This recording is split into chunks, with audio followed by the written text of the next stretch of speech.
Cash book समझने के लिए सबसे पहले मान लीजिए जब एक बिजनेस शुरू होता है, स्टार्टिंग होती है, जब बिजनेस की स्टार्टिंग होती है, बिजनेस का जो साइज होता है वो स्मॉल होता है। स्मॉल बिजनेस का मतलब है limited customer, means number of customers जो होते हैं वो लेस होते हैं, नंबर ऑफ ट्रांजैक्शन जो होती हैं वो भी लेस होती हैं। तो हम यहाँ पर क्या करते हैं, एक जर्नल बनाते हैं। हम सभी ट्रांजैक्शन, जो भी हमारी ट्रांजैक्शन होती है उसको कहाँ रिकॉर्ड करते हैं, हम जर्नल में रिकॉर्ड करते हैं। तो जर्नल तो आप जानते ही होंगे, जर्नल क्या है।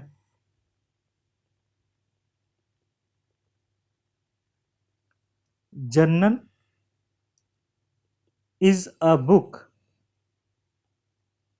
of original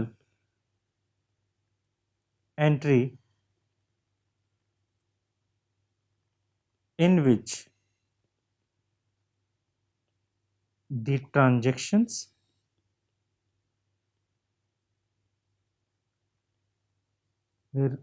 are recorded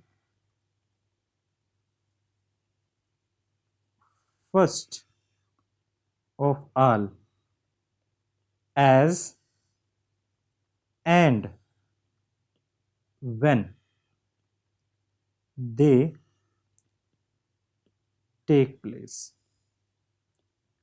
कहने का मतलब, बुक ऑफ ओरिजिनल एंट्री क्यों कहते हैं, क्योंकि सबसे पहले कोई ट्रांजैक्शन ओरिजिनल फॉर्म में जहाँ रिकॉर्ड की जाती है वो जर्नल में की जाती है। जिसके अंदर कोई भी ट्रांजैक्शन को रिकॉर्ड किया जाता है, सबसे पहले रिकॉर्ड किया जाता है जब भी वो होती हैं। जब एक बिजनेस स्मॉल बिजनेस है, वहाँ जो भी हम ट्रांजैक्शन करते हैं सबसे पहले हम जर्नल में करते हैं, क्योंकि जर्नल को आप डे बुक भी कहते हैं या फिर आप इसको बुक ऑफ ओरिजिनल एंट्री भी कहते हैं, बुक ऑफ ओरिजिनल एंट्री भी कहते हैं। सबसे पहले ट्रांजैक्शन हम जर्नल में ही रिकॉर्ड करते हैं। बट जैसे जैसे बिजनेस ग्रोथ करता है, जैसे बिजनेस ग्रोथ करता है, जो साइज है बिजनेस का बढ़ जाता है। अब बिजनेस लार्ज बिजनेस बन जाता है। साइज बढ़ने का मतलब ये है, नंबर ऑफ कस्टमर जो है वो इंक्रीज हो चुके हैं, नंबर ऑफ ट्रांजैक्शन जो है वो इंक्रीज हो चुके हैं। अब से फॉर एग्जांपल मान लीजिए पहले हमारे नंबर ऑफ कस्टमर 100 थे और ट्रांजैक्शन भी 100 होती थी, बट अब 1000 कस्टमर हो चुके हैं और ट्रांजैक्शन भी 1000 होती हैं। तो क्या हम यहाँ पर सभी ट्रांजैक्शन को, जो जर्नल तैयार की जाती थी, जर्नल में होता क्या था, जर्नल को आप डे बुक कहते थे। हमारा एक क्लर्क जो है उस डे बुक में हर ट्रांजैक्शन को रिकॉर्ड करता है। बट क्या अब क्योंकि नंबर ऑफ ट्रांजैक्शन बहुत ज़्यादा हो गई हैं, तो क्या हम सभी ट्रांजैक्शन को एक ही जगह पर रिकॉर्ड कर सकते हैं? ऐसा करना थोड़ा मुश्किल हो जाएगा। इसके लिए हम क्या करते हैं, जर्नल को कुछ स्पेशल कैटेगरीज में डिवाइड कर देते हैं, जिसको हम क्या कह देते हैं, सब। हम इसको कुछ स्पेशल कैटेगरी में डिवाइड कर देते हैं, यानी कहने का मतलब हम जर्नल को ही कुछ पार्ट्स में डिवाइड कर देते हैं। इसको आप सब डिवीजन कह सकते हो या फिर इन्हीं बुक को हम स्पेशल बुक्स कह रहे हैं। आप इनको स्पेशल बुक्स कह सकते हो, क्योंकि अलग अलग नेचर के अकॉर्डिंग हम अलग अलग बुक्स तैयार करेंगे। या फिर इनको आप डे बुक्स भी कह सकते हो, क्योंकि जर्नल को डे बुक कहा जाता था, ये क्या कहलाएंगी, डे बुक्स कहलाएंगी, क्योंकि एक बुक नहीं है, बहुत सारी बुक है। या फिर आप इन्हीं का नाम बदलकर बुक्स ऑफ ओरिजिनल एंट्रीज भी कर सकते हो। अब यहाँ पर ध्यान देने वाली बात यह है कि पहले एक बुक होती थी, अब ये बुक्स हैं, यानी कहने का मतलब एक से ज़्यादा बुक्स हैं। अब इनको किस तरह से कैटेगराइज करते हैं वो देखिए। पहले जो जर्नल होती थी, पहले जो जर्नल होती थी वो एक स्मॉल बिजनेस के अंदर होती थी। अब हमने उसको बेसिकली दो कैटेगरी में डिवाइड किया, यहाँ पर कैश ट्रांजैक्शन के लिए और नॉन कैश ट्रांजैक्शन के लिए। ऐसा क्यों है?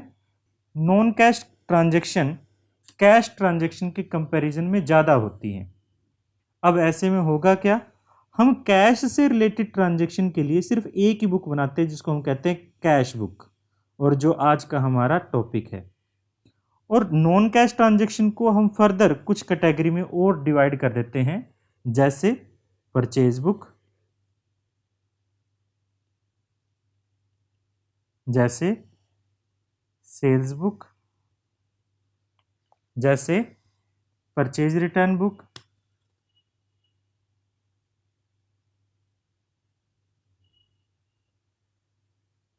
जैसे सेल्स रिटर्न बुक,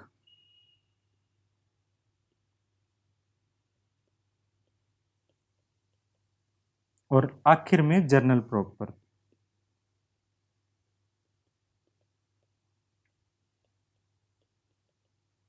मैं जर्नल प्रॉपर को स्टोर बोलता हूं। क्यों बोलता हूं? क्योंकि आप देखिए हमारे घर में, अगर हम घर की बात करें, हर चीज़ की एक फिक्स प्लेस है।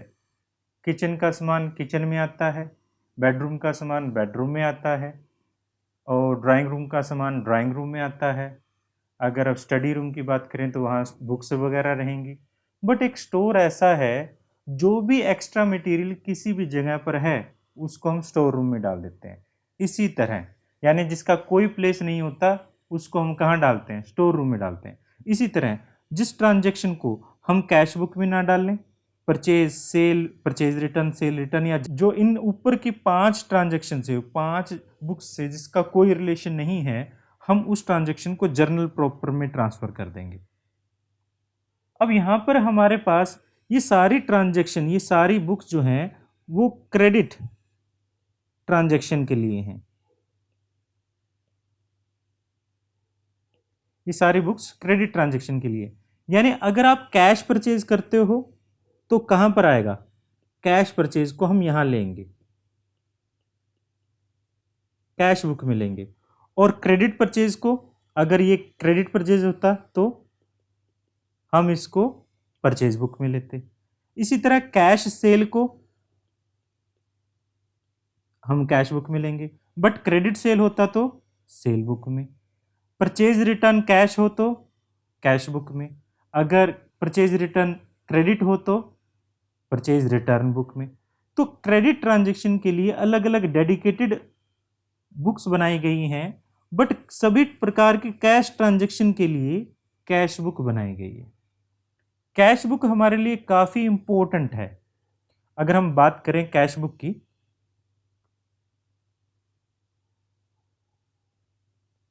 कैश बुक, कैश बुक जो रिकॉर्ड करती है सभी टाइप की कैश रसीट्स एंड कैश पेमेंट्स को हम कैश बुक में रिकॉर्ड करते हैं। Only and only cash. यहां पर जब ट्रांजैक्शन बहुत ज़्यादा होती हैं किसी बिजनेस की, तो क्योंकि कैश जो है वो इम्पोर्टेंट है और कैश की ट्रांजैक्शन जो है वो ज़्यादा भी होती हैं, तो हम एक कैश से डेडिकेटेड बुक बना देते हैं जिसको हम कहते हैं कैश बुक। ठीक है। और इसका जो क्लोजिंग, यानी जब कैश बुक बनाएंगे, जो इसका क्लोजिंग बैलेंस होगा, क्लोजिंग बैलेंस का मतलब जो भी इसका balance at the end of year होगा उसको हम क्लोजिंग बैलेंस कहते हैं। जो balance at the end of the year होगा उसको क्लोजिंग बैलेंस कहते हैं। वो क्लोजिंग बैलेंस हमारे बिजनेस में कैश कितना है, कैश इन हैंड के बारे में या फिर कैश एट बैंक के बारे में हमें क्या देता है? इंफॉर्मेशन देता है।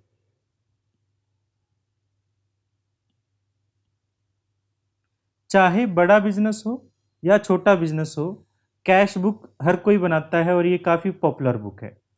कैश बुक हमारे दो टाइप के ऑब्जेक्टिव को पूरा करती है। इसको इसी बात को हम कह देते हैं डुअल पर्पस। कैश बुक जो है डुअल पर्पस के लिए बनाई जाती है। डुअल पर्पस कौन से हैं? कैश बुक एक टाइम में सब्सिडरी बुक है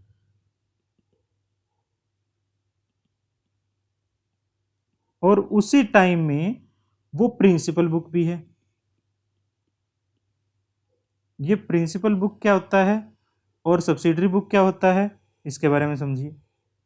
सब्सिडरी बुक का मतलब है बुक ऑफ ओरिजिनल एंट्री, यानी जर्नल। जैसे कोई भी ट्रांजैक्शन को आप जो सबसे पहले रिकॉर्ड करते हो उसको हम subsidiary book, book of original entry बोलते हैं।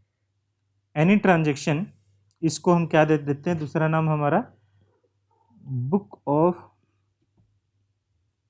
ओरिजिनल एंट्री भी बोल देते हो आप इसको।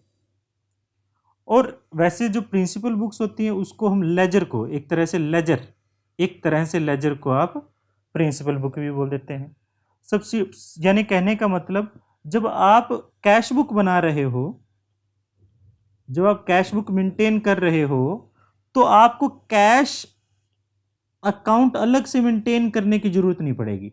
बट अगर आप परचेज बुक यानी कैश बुक अगर बना रहे हो, no need to maintain cash account. But अगर आप परचेज बुक बना रहे हो तो आपको परचेज अकाउंट अलग से बनाना पड़ेगा। आप सेल बुक बना रहे हो तो सेल अकाउंट अलग से बनाना पड़ेगा। क्यों बनाना पड़ेगा? क्योंकि कैश नगद या उधार नहीं होता, परचेज नगद और उधार हो सकती है। जब हम परचेज अकाउंट की बात करेंगे तो उसमें कैश परचेज यहां से आएगा और क्रेडिट परचेज यहां से आएगा, दोनों को लिखेंगे। इसी तरह जब हम सेल अकाउंट बनाएंगे तब यहां पर कैश सेल जो यहां से आएगा, कैश सेल जो हम यहां से रिकॉर्ड करेंगे, और क्रेडिट सेल जो यहां से रिकॉर्ड करेंगे, दोनों रिकॉर्ड करेंगे। जब हम कैश बुक बनाते हैं तो हमें अलग से कैश अकाउंट बनाने की जरूरत नहीं रहती। इस वजह से, और इसको हम क्या कह सकते हैं, हम इसको प्रिंसिपल बुक भी कह सकते हैं। दूसरी तरफ, क्योंकि सबसे पहले ट्रांजैक्शन हम कैश बुक में करते हैं, all transaction related to cash first of all will be recorded in the cash book. तो कैश बुक में सबसे पहले ट्रांजैक्शन उसमें करते हैं और उसको बाद में हमें लेजर में भी ट्रांसफर करने की जरूरत नहीं है। इस वजह से कैश बुक एक टाइम में सब्सिडरी बुक भी है और प्रिंसिपल बुक भी है। ये बात आई थिंक आपको समझ आई होगी। अब यहां पर कुछ चीजें आपको पता होना चाहिए। एक कैश बुक अकाउंट में, कैश अकाउंट और कैश बुक में फर्क क्या है, डिफरेंस क्या है। सबसे पहले जो कैश अकाउंट बनाया जाता है वो एक लेजर है और ये हमारी सेपरेट डेडिकेटेड, हम कह सकते हैं सेपरेट डेडिकेटेड जर्नल है। कैश बुक को मेंटेन जब करते हैं, पहले जर्नल बनता है, उसके बाद हम लेजर बनाते हैं जो कैश बुक होगा। जो ट्रांजैक्शन को ट्रांसफर करते हैं इसको पोस्टिंग कहते हैं। यानी कहने का मतलब, कैश बुक में ट्रांजैक्शन पोस्ट की जाती है जर्नल से, बट कैश बुक में कोई पोस्टिंग नहीं होती। इसमें ओरिजिनल एंट्री होती है first of all cash transaction जो भी रिकॉर्ड की जाएंगी, फर्स्ट ऑफ ऑल जो कैश ट्रांजैक्शन होंगी रिकॉर्ड की जाएंगी इन कैश बुक। तो कैश बुक में हमारे पास सभी ट्रांजैक्शन जो पहली होती हैं वो कैश से रिलेटेड को हम कैश बुक में रिकॉर्ड करेंगे। बट अब जब कैश अकाउंट बनाते हो तो उनको पहले जर्नल में रिकॉर्ड किया जाता है और उसके बाद आप कैश बुक में मेंटेन करते हो, ट्रांसफर करते हो। जो कैश बुक है, जब कैश अकाउंट बना रहे हो तो जर्नल अकाउंट मेंटेन करने की जरूरत है। बट जब आप कैश अकाउंट बना रहे हो तो कैश बुक बना रहे हो तो कैश अकाउंट बनाने की कोई जरूरत नहीं है। No need to maintain cash account आपको मेंटेन करने की जरूरत नहीं है। इस तरह से जो आपका कैश बुक है वो एक टाइम में जर्नल का और एक टाइम में लेजर का दोनों का ही परफॉर्म कर रहा है पर्पस। तो हम इस वजह से कैश बुक को मेंटेन करते हैं। तो अब देख लेते हैं कि हमारा इसका फॉर्मेट क्या है। ये एक लेजर जैसा टी शेप का ही होता है, बट ये लेजर नहीं है, ये याद रखिएगा। यहां पर हम बना रहे हैं कैश बुक, हम कैश बुक कर रहे हैं। इसको बताने से पहले थोड़ा मैं बता देता हूं कैश बुक के टाइप्स। हम टाइप्स की बात करें जब,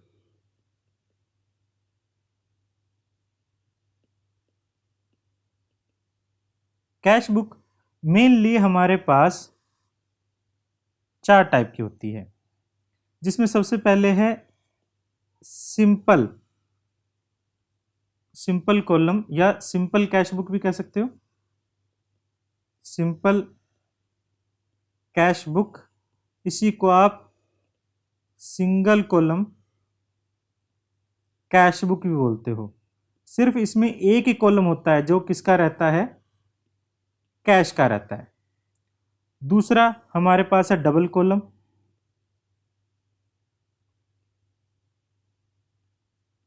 डबल कॉलम कैश बुक, नाम से ही पता चल रहा है इसमें कॉलम जो है डबल है। वो डबल कौन कौन से हो सकते हैं, वो कैश हो सकता है, कैश का कॉलम, बैंक का कॉलम, ये 2 कॉलम हो सकते हैं, या फिर बैंक का कॉलम, डिस्काउंट का कॉलम, बैंक एंड डिस्काउंट का कॉलम, या फिर कैश का कॉलम और डिस्काउंट का कॉलम। इस तरह से हमारे पास 3 ऑप्शन बनते हैं। उसके बाद जो हमारे पास है थर्ड टाइप का जो रहेगा वो है ट्रिपल कॉलम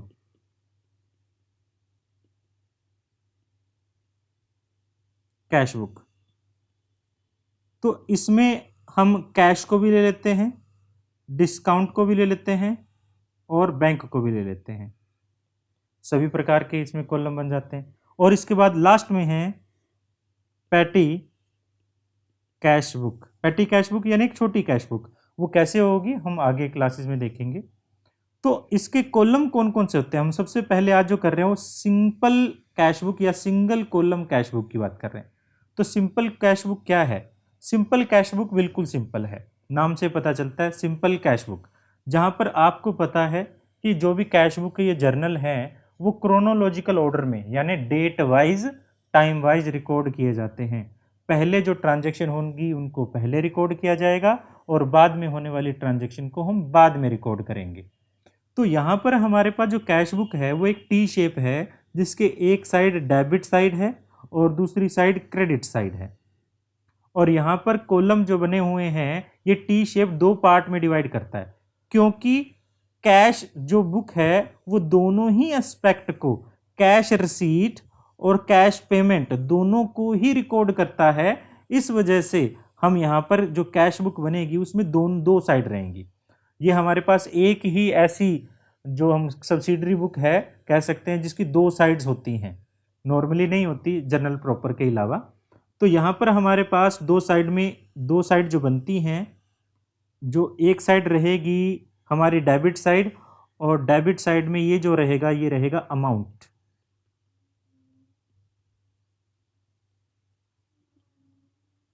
यहाँ पर जो रिकॉर्ड किया जाएगा ये अमाउंट जो है डेबिट साइड का अमाउंट है और ये अमाउंट जो है क्रेडिट साइड का अमाउंट है।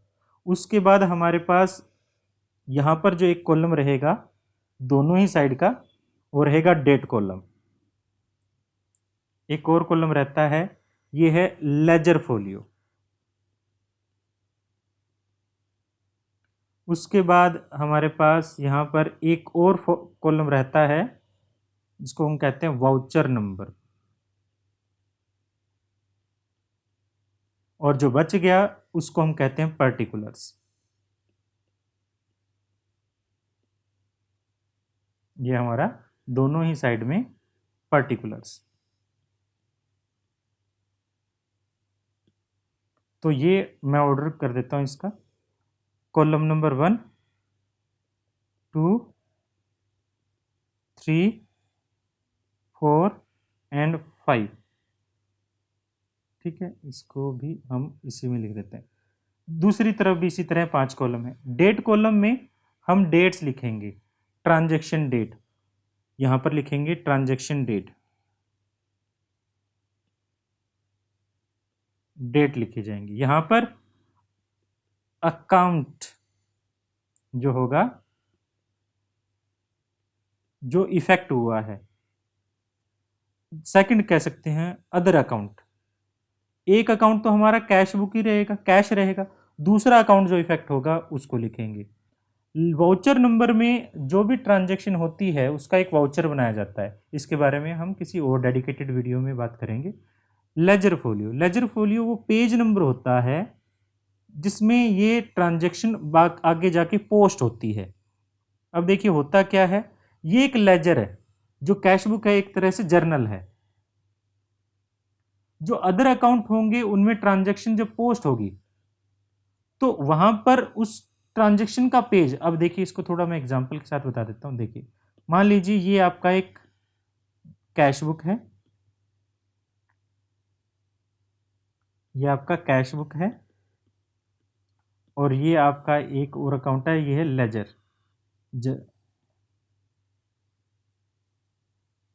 कैश बुक में मान लीजिए आपने कुछ कैश आपने क्या किया, कैश आया आपके पास, कैश आया आपके पास। जनरल ट्रांजैक्शन क्या होती है, मान लीजिए कुछ भी, मैं वैसे ही कह रहा हूँ, कैश आया आपके पास, सेल से आया, तो आपने सेल का एक लेजर बना रखा है। तो आप जानते हैं डबल एंट्री सिस्टम में होता क्या है, कोई ट्रांजैक्शन जो एक जगह डेबिट होगी तो दूसरी जगह क्रेडिट भी होगी। तो सेल ट्रांजैक्शन में आप कैश को क्या कर दोगे, क्रेडिट कर दोगे। इसके बारे में आगे हम डिस्कशन करेंगे, फर्दर डिटेल में डिस्कशन करेंगे। फिलहाल ये डबल एस्पेक्ट को पूरा करता है। तो जो ट्रांजैक्शन यहाँ से ट्रांसफर करके हमने यहाँ पर ट्रांसफर की है, इसी को हम कहते हैं पोस्टिंग। इसके लिए हम क्या करते हैं, यहाँ पर पेज नंबर डाल देते हैं। मान लीजिए इसका पेज है 100 और इसका पेज है 120। ठीक है, हमने यहाँ पर डाल दिया कि ये 120 पेज पर ट्रांसफर हुई है, और यहाँ पर डाल देंगे कि ये 100 पेज से आई है।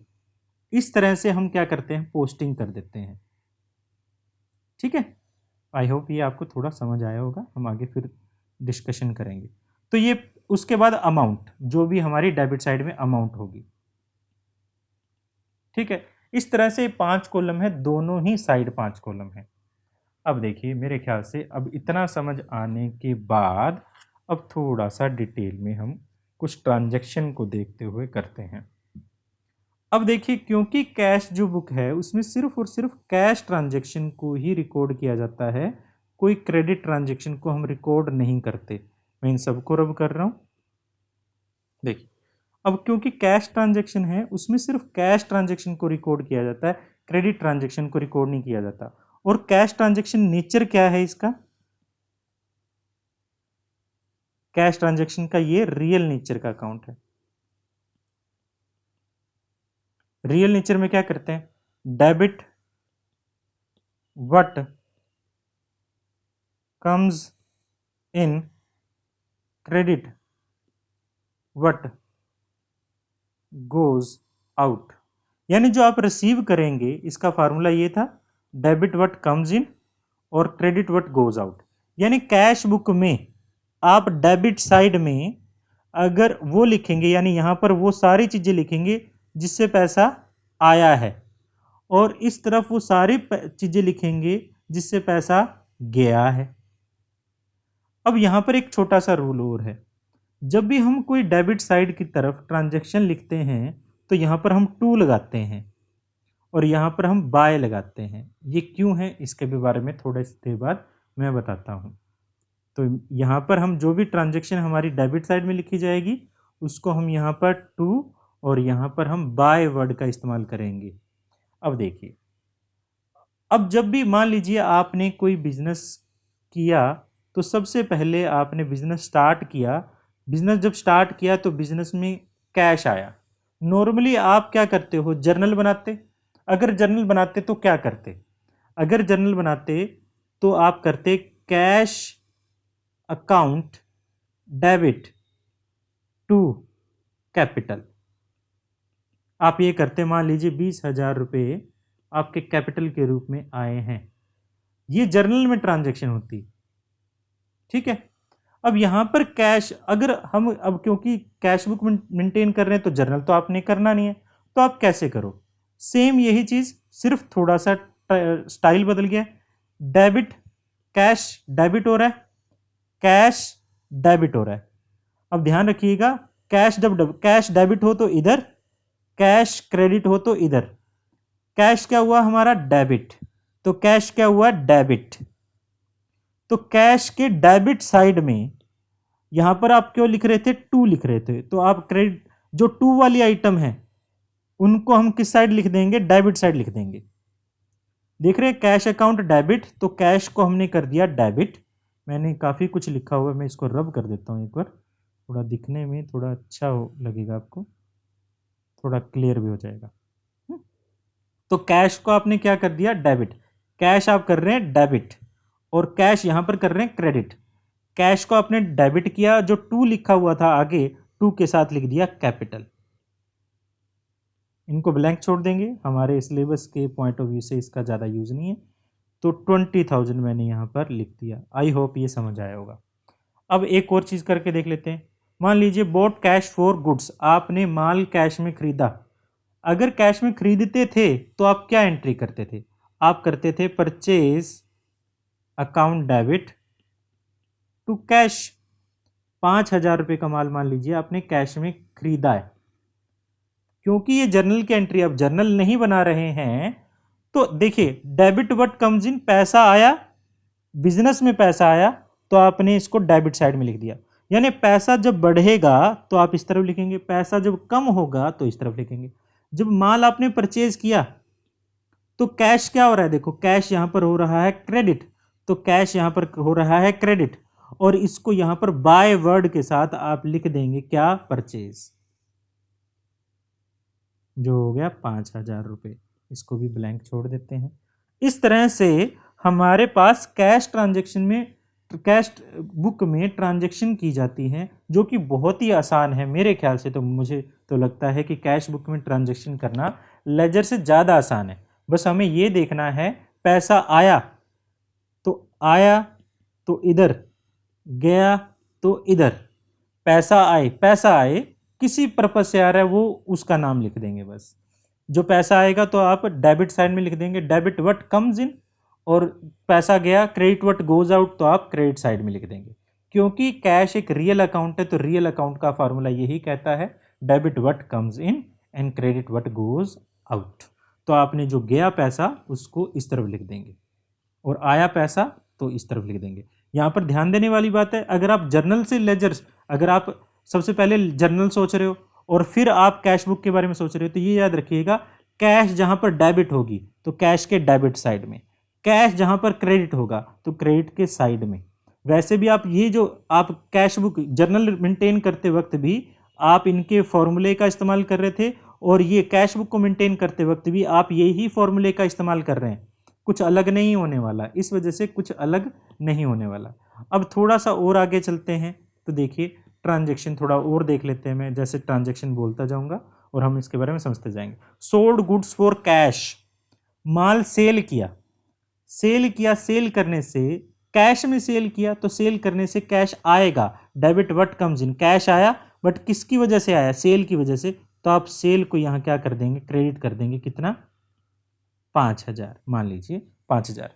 अब मान लीजिए इसके बाद कहता हूं आपने गुड्स परचेज किया क्रेडिट में। हाँ, यहां पर ये याद रखिएगा, क्योंकि हम कैश बुक मेंटेन कर रहे हैं तो क्रेडिट ट्रांजैक्शन को आप रिकॉर्ड नहीं करेंगे। अगर आप माल परचेज कर रहे हैं क्रेडिट में तो उसको आप परचेज बुक में रिकॉर्ड करेंगे, उसको आप यहां पर रिकॉर्ड नहीं करेंगे। इस वजह से इसको यहां पर हम नहीं लिखेंगे, क्रेडिट ट्रांजैक्शन को कैश बुक में नहीं लिखते। अब अगर मान लो आपको कहता पेड कैश टू रवि, अब उसी को आपने पैसे दे दिए रवि को, तो आप क्या एंट्री करेंगे, तो यहां पर वैसे डेट वाइज होंगी, मैं डेट मेंशन नहीं कर रहा, इस वजह से हम ब्लैंक छोड़ रहे हैं डेट को, ठीक है। अब क्या एंट्री करेंगे, अगर आपने पैसे दिए हैं क्रेडिट बट गोज आउट, गया पैसा। अगर पैसा गया तो हम क्या कर देंगे, यहाँ पर मैंने एरो शायद उल्टे लगा दिए, रिवर्स लगा दिए हैं। पैसा आए तो इधर और जाए तो इधर, ठीक है। तो पैसा आया तो ठीक है। अब रवि को दिए हैं पैसे, तो पैसा गया तो हम क्या कर दें, यहाँ पर बाय कर देते हैं। क्या, रवि। जितने पैसे दिए, मान लीजिए रवि को आपने 7,000 रुपये दे दिए, ठीक है। अब इसके बाद आप क्या करेंगे, इसके बाद आप मान लीजिए सारा कुछ हो गया, बहुत सारी ट्रांजैक्शन हो सकती थी। मान लो और कैश सेल किया, और माल परचेज किया, वेजेस पे किया। चलो मैं बात कर ही लेता हूँ। मान लीजिए आपने कैश सेल किया, कैश में तो कैश आया किसकी वजह से, सेल की वजह से। तो मान लीजिए लेट फॉर द एग्जांपल आप 8,000 ले लीजिए यहाँ पर, ठीक है। उसके बाद मान लीजिए फर्नीचर परचेज किया, तो कैश गया है, किसकी वजह से गया है, फर्नीचर की वजह से। तो फर्नीचर को आप क्रेडिट कर देंगे कितने से, मान लीजिए 6,000 का फर्नीचर था। मान लीजिए आपने वेजेस पेड किए, सैलरी पेड की, कमीशन पेड किया, या सैलरी और वेजेस पेड की, तो आपने पैसे दिए हैं, किसकी वजह से दिए हैं, सैलरी की वजह से या फिर वेजेस की वजह से। मान लीजिए सैलरी के लिए आपने 400 रुपये दिए हैं, वेजेस के लिए आपने 380 रुपये दिए हैं। अब मान लीजिए आपने कमीशन रिसीव किया, तो रिसीव पैसा आया है, तो आया है तो हम डेबिट साइड में लिख देंगे टू कमीशन, मान लीजिए 600 रुपये था। अब ये सब कुछ करने के बाद आप क्या करेंगे, बैलेंसिंग करेंगे। बैलेंसिंग का मतलब क्या होता है, बैलेंस ही वो अमाउंट है जो हमें क्या बताता है, क्लोजिंग बैलेंस के बारे में बताता है। क्लोजिंग बैलेंस यानी साल के एंड में हमारे हाथ में कितना पैसा है। अब देखिए, क्योंकि हमारा कैश बुक जो है एक एसेट है, और एसेट के बैलेंस नॉर्मली डेबिट बैलेंस होते हैं। डेबिट बैलेंस का मतलब उनका डेबिट साइड का टोटल जो है वो ज़्यादा होता है। तो हम डेबिट साइड का टोटल करेंगे, तो डेबिट साइड का टोटल जो हमारे पास है वो आता है 32,600 रुपये, और क्रेडिट साइड का टोटल करें तो वो आता है 20,680 रुपये। इस तरह से हम क्या करें, इन 32,600 में से 20,680 लेस करें तो 11,920 रुपये। ये हमारी क्रेडिट साइड का टोटल कम है। तो जो डिफरेंस आया दोनों में, उसको हमने, क्योंकि ये वैल्यू छोटी थी, तो इसी साइड 11,920 रख दिया। अब इसको टोटल, अब इन दोनों को टोटल करें तो वो भी 32,600 रुपये ही बनता है। ये जो हमने बैलेंस, ये जो अमाउंट निकाली है, इसी को कहते हैं बैलेंसिंग फिगर। और ये साल के एंड में बची है तो इसको कहेंगे बाय बैलेंस कैरीड डाउन। अब देखिए, मैं एक बात नहीं बताई मैंने, ये बाय वर्ड क्यों यूज़ करते हैं। देखिए, जब पहले ट्रांजैक्शन किया करते थे, टाइम बदलता गया, अकाउंटिंग में और ज़्यादा निखार आया है। टाइम के साथ साथ अकाउंटिंग में अच्छी चीज़ें हुई हैं, और पुरानी चीज़ों को हम छोड़ते भी गए हैं। पहले हम जब ट्रांजैक्शन किया करते थे, मान लीजिए कैश आपने क्या किया, लेटर आपके पास कैश कैपिटल आया, कैपिटल आपने किया था, तो आप आज करते हैं cash account debit to capital. पहले आप क्या करते थे, बाय कैश टू कैपिटल। पहले ट्रांजैक्शन को इस तरह से लिखा जाता था, ये आइडेंटिफाई करने के लिए किया जाता था, और पीछे डेबिट नहीं लगाया जाता था। अब हमने इसमें चेंज क्या किया, आगे के बाय वर्ड को हटा दिया और पीछे डेबिट लगा दिया। ये जो डेबिट है, ये डेबिट अमाउंट के अकाउंट को रिप्रेजेंट कर रहा है, और ये जो टू है वो क्रेडिट अमाउंट को रिप्रेजेंट कर रहा है। बट जब हम लेजर में लिखते हैं, जब हम लेजर या फिर हम कैश बुक में लिखते हैं, तो हम, क्योंकि डेबिट साइड है हमारी और क्रेडिट साइड है हमारी, तो हम क्रेडिट ट्रांजेक्शन का रिकॉर्ड करने के लिए टू वर्ड का इस्तेमाल कर देते हैं। ठीक है, ये हुई दूसरी बात।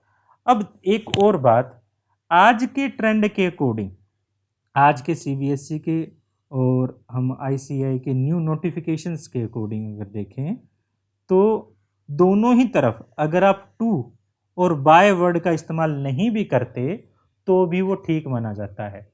अकाउंट को आप, अमाउंट को सही साइड में रखो, टू और बाय वर्ड का इस्तेमाल नहीं भी करते तो भी वो ठीक है न्यू नोटिफिकेशंस के अकॉर्डिंग। बट जैसे हम पुराने हैं, हमें आदत पड़ी हुई है टू और बाय का इस्तेमाल करने की, तो हम यहाँ करते हैं। ठीक है, ये तो हुई एक बात। अब जो हमारा डेबिट साइड का देखिए, क्योंकि डेबिट साइड का जो टोटल था वो बड़ा था, इस वजह से इस बैलेंस को हम डेबिट बैलेंस कहते हैं। ये जो बैलेंसिंग फिगर, बेशक से ये क्रेडिट साइड में है, क्रेडिट साइड से फर्क नहीं पड़ता, क्रेडिट साइड में है तो क्रेडिट बैलेंस होगा, नहीं, जिस साइड का टोटल ज्यादा है उस साइड के बैलेंस, उस अकाउंट के जो बैलेंसिंग फिगर क्रेडिट साइड में होगी, और उस बैलेंसिंग फिगर को आप डेबिट बैलेंस कहेंगे। क्यों कहेंगे? क्योंकि जब नया साल आएगा, अब देखिए ये आपका क्लोजिंग बैलेंस था, हमने शुरुआत में कहा भी था कि जो हमारी बैलेंसिंग फिगर होती है वो हमें साल के एंड में कितना बैलेंस रहा वो बताती है। तो यहाँ पर हमारे पास जो हमने ये बैलेंस निकाला है ये क्लोजिंग बैलेंस है। ये क्लोजिंग बैलेंस यानी बैलेंस एट दी एंड, या फिर कह सकते हो cash in hand at the end of year, यानी साल जब खत्म हुआ तो हमारे पास हाथ में कैश कितना था। तो जब साल नया शुरू होगा तब भी हाथ में उतना ही कैश होगा या बदल जाएगा? उतना ही होगा। तो हम क्या करेंगे, जब नया साल आएगा, अगला साल आएगा, नया साल आएगा, तो सबसे पहले हम कैश बुक जब बनाएंगे, तो हमने एक कैश बुक बनाया, नया कैश बुक, नए साल का कैश बुक बनाया, इस बैलेंसिंग फिगर को हम इस अकाउंट में ट्रांसफ़र करेंगे, और किस साइड ट्रांसफ़र करेंगे? डेबिट साइड ट्रांसफ़र करेंगे। और करते ही हम सबसे पहले यहाँ बाय है, टू लिखेंगे, टू बैलेंस ब्रॉट डाउन, कितना? 11,920 रुपये। यहाँ दो अकाउंट कॉलम और हैं हमारे पास, ठीक है, 920 रुपये। इस तरह से ये कैरी डाउन का मतलब ये है कि ये बैलेंस आगे कैरी कर रहे हैं, कैरी का मतलब आगे लेकर जाना, और ब्रॉट डाउन का मतलब ये बैलेंस पीछे से आया है, ये बैलेंस प्रीवियस ईयर का बैलेंस हमने आगे लेकर आए हैं, और ये बैलेंस को हम आगे लेकर जाएंगे। इस तरह से हम यहाँ पर कैरी डाउन और यहाँ पर ब्रॉट डाउन करते हैं। ये बैलेंस इधर जाता है, सीजर कट जिसे कहते हैं, ये बैलेंस इधर जाता है, और अगर इधर बैलेंस होता तो इधर जाता। बट कैश बुक की जब बात करें तो कैश बुक में कभी भी हमारे पास क्रेडिट बैलेंस नहीं होगा, यानी बैलेंस इस तरफ बचेगी नहीं। क्यों नहीं बचेगी? क्या आप ऐसा हो सकता है कि आपकी जेब में 50 रुपए हैं और आप कैश 50 से ज़्यादा खर्च कर दें? ऐसा नहीं हो सकता। अगर आपका खर्च ज़्यादा हो गया तो वो क्रेडिट बेस पे हो सकता है, कैश में नहीं हो सकता। इस वजह से कैश ट्रांजेक्शन को का बैलेंस जो होगा, कैश बुक का जो बैलेंस होगा, हमेशा ही डेबिट बैलेंस रहेगा। ये थी आज की क्लास और इंट्रोडक्शन ऑफ कैश बुक।